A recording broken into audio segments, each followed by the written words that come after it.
En fait, si le processus se passe correctement, Ouais. ça ne pue pas. Et pour qu'il se... donc pour ça, selon l'environnement, etc., pouvoir ne pas arroser trop, mais arroser assez. Parce que si tu arroses trop aussi, ça manque d'air, ça pourrit dedans. C'est toujours une fonction d'air et d'humidité. Donc quand il y a trop d'eau, comme quelque chose est inondé, bah, ça manque d'oxygène. Et quand quelque chose est trop aéré, bah, ça dessèche et ça manque d'humidité. D'accord. Et là, en fait, donc du coup, est-ce que tu peux reprendre l'explication de tout à l'heure en disant que c'est pas une question forcément d'azote? Oui. Pour la fertilisation des sols, je ne dis pas... Souvent on dit fertilisation des plantes. Ouais. Mais en fait, c'est le sol qu'il faut enrichir pour que le sol, par la suite, produise des plantes. Et un sol, eh bien, sa richesse se mesure par son contenu en matière organique. Et la matière organique, c'est le carbone, tu vois. Et l'azote, dans ce sens-là, déjà, il sert à décomposer le carbone.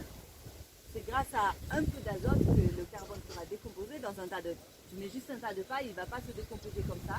Même en le mouillant difficilement, avec un peu d'azote, ça permettra de digérer la paille, mais c'est la paille qui constitue, c'est le carbone qui est le squelette de tous les tissus, de toute la matière organique qui vit sur Terre.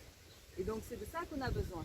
Et maintenant, dans un complexe humeux, tu as l'azote et d'autres éléments nutritifs qui s'associent au carbone et qui sont stockés du coup dans le sol, mais d'une manière durable. C'est pas comme un engrais que tu balances, la plante elle absorbe ce qu'elle peut et le reste est lessivé ou part en gaz. Non, là tu as un sol qui a vraiment une structure qui dure dans le temps et dans laquelle la plante peut aller chercher ce qu'il lui faut au moment où il le lui faut. Et c'est pour ça, dans un compost aussi, eh bien, mon compost, c'est un peu fumé avec beaucoup de paille, de feuilles, de matière organique végétale. Voilà. D'accord. Ok. Et du coup, par rapport au compostage direct Oui. et le compost comme ça, quelles sont, pour ceux qui connaissent un peu moins, quelles sont les différentes fonctions?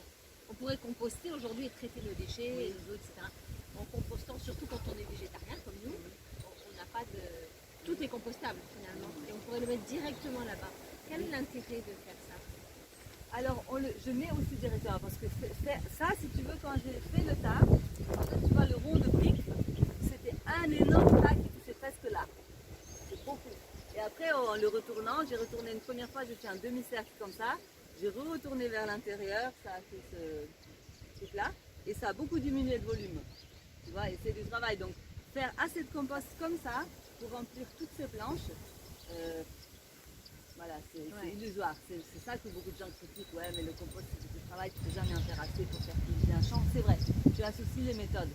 Et donc, en fait, en début de saison, là, j'ai creusé mes planches et j'ai mis un peu le même principe, tu vois. Paille, feuilles, fumier, paille, feuilles, compost, etc. Et j'ai arrosé le temps que mes pépinières poussent. Et donc, la première décomposition où ça pourrait être trop frais pour vraiment mettre des plantes dedans, ça c'était au cours de ce mois-ci. Au cours de ce mois-ci, c'était pas encore complètement décomposé. Il y avait encore la paille et les trucs. Et même, finalement, j'ai essayé de... Après, les pépinières étaient prêtes, il fallait que je plante dedans. Donc, finalement, c'est avec des cisailles que j'ai découpé des petits carrés dans ce truc qui n'était pas encore prêt et j'ai planté. D'accord. Et au fur et à mesure que les racines partaient, ça aussi, ça a eu le temps de se décomposer. D'accord. Et voilà. Après ça, en fait, c'est un compost du coup qui est frais, qui est nouveau, et qui est mûr. C'est un concentré non seulement d'éléments nutritifs, que la plante a peut-être déjà consommé dans cette planche. C'est aussi un apport en micro-organismes encore frais, tu vois. C'est un apport aussi qui améliore la structure physique du sol et énergétique. Ça, j'y crois aussi. Et du coup, moi, je vois vraiment, à un moment, je voyais que la croissance avait ralenti et tout. J'avais un compost que j'avais fait là-bas qui était mûr. J'en ai mis un petit peu au pied de chaque plante et c'était fou l'impact que ça lui a donné. Donc, c'est pas tant un substrat que vraiment un médicament. D'accord. Tu vois. Et d'en avoir prêt à tout moment pour donner des petits apports là où il le faut. Pour moi, c'est important. D'accord, d'accord. Et en même temps, je continue de pailler et la paille se décompose aussi. Tu vois, là, il y a des planches, on ne voit plus vraiment parce que ça veut dire que la paille s'est décomposée.